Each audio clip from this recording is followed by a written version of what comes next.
Hello and welcome to the Flourishing Introvert Talks with me, Jo Rawbone. This is the podcast that celebrates the natural gifts of introverts so that we can flourish in all situations. Episode 336, The Identities We Weave. The last few episodes have led me to a rather uncomfortable conclusion.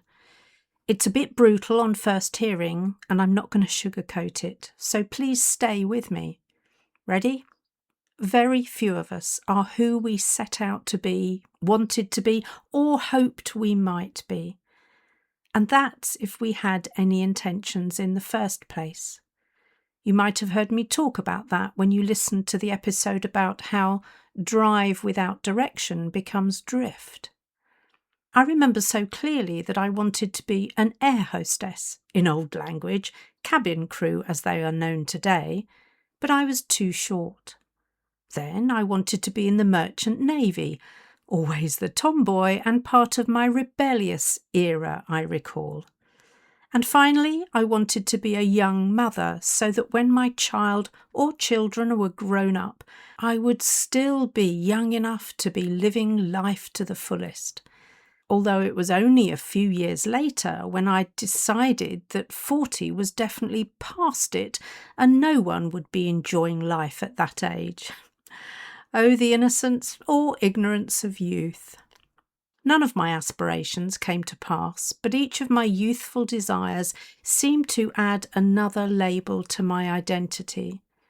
I was already known as the quiet one, yet branded flippant and facetious at 14 by Miss Bailey, my form teacher.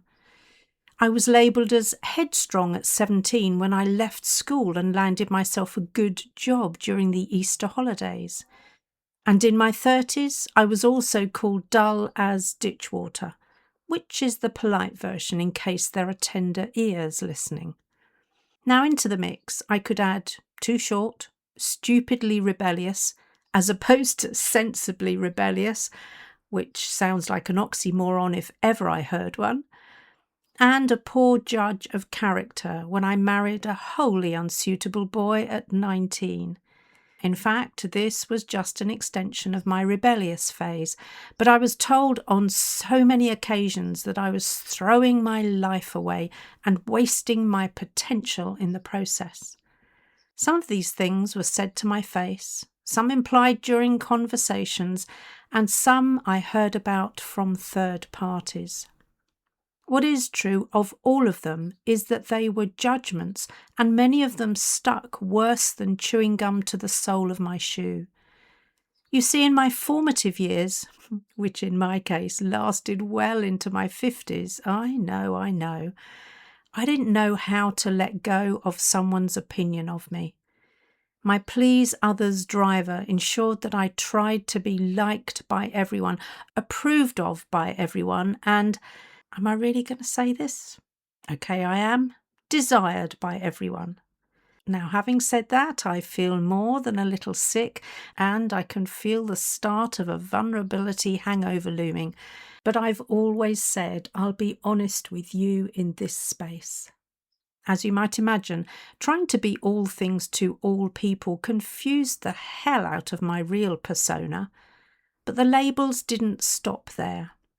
When I stepped into an engineering role at a time when women didn't commonly hold those kinds of jobs, I was labelled as deluded. When I applied for a promotion just before I met the criteria, and I'm talking 2 weeks before I met the criteria, I was called a cheat and brazen. Then, when I took voluntary redundancy rather than holding on to my secure, well-paid, outwardly respectable job that was actually asking me to compromise my values, I was labelled as foolish. I mean, who deliberately walks away from an apparently good job? Me, that's who, and I'd do it again tomorrow if I had my time over again. Now that's quite a collection of labels, and no matter how hard I tried to sew them into the back of my jumper or pullover, there was never enough room. So some were attached to my sleeve for all to see. And that's where some of my problems started. You see, the labels I'd been given might have been partly true and even relevant in their time, but they did not define me then, and they certainly shouldn't define me for a lifetime. That they have is mainly down to me and the fact I wore them on my sleeve.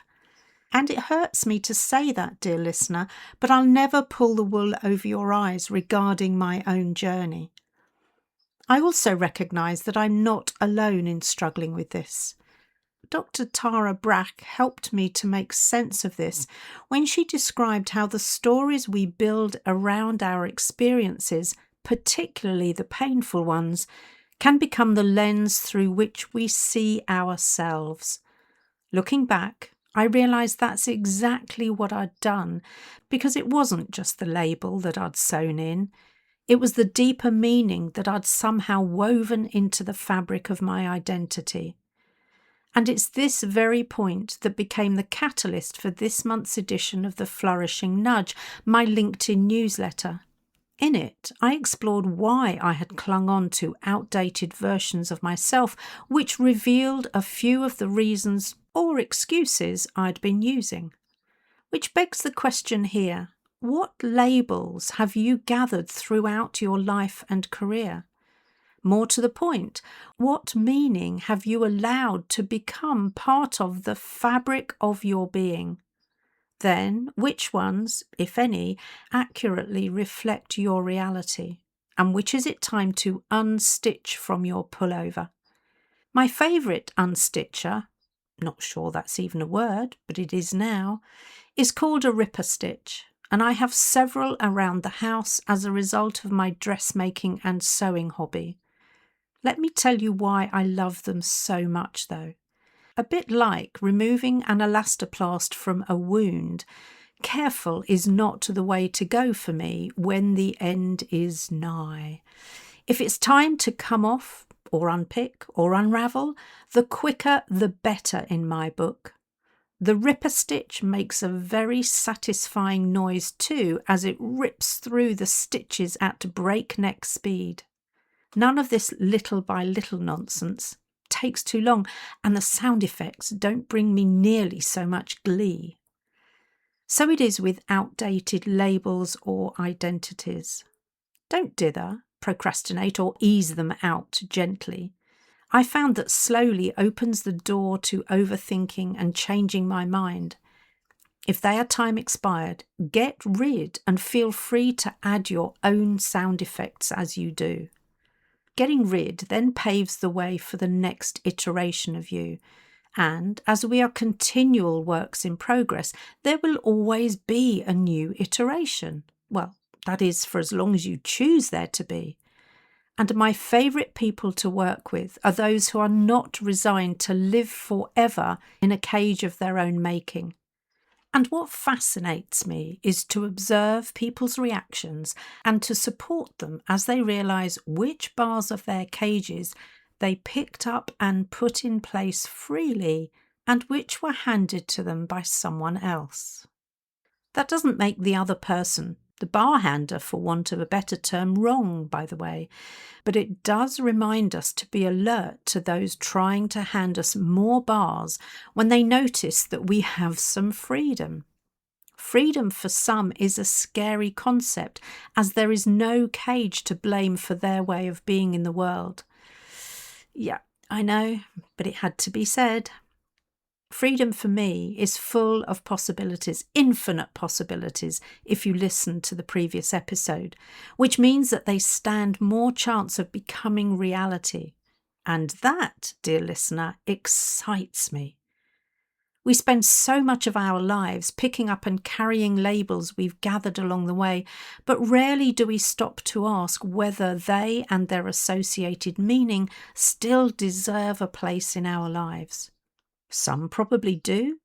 Others will have undoubtedly outlived their usefulness years ago, yet we're still wearing them as though they tell the truth about who we are. So my invitation to you is simply this. Check your labels. Keep the ones that serve you, but don't hesitate to put a ripper stitch to good use on those that have reached their expiry date.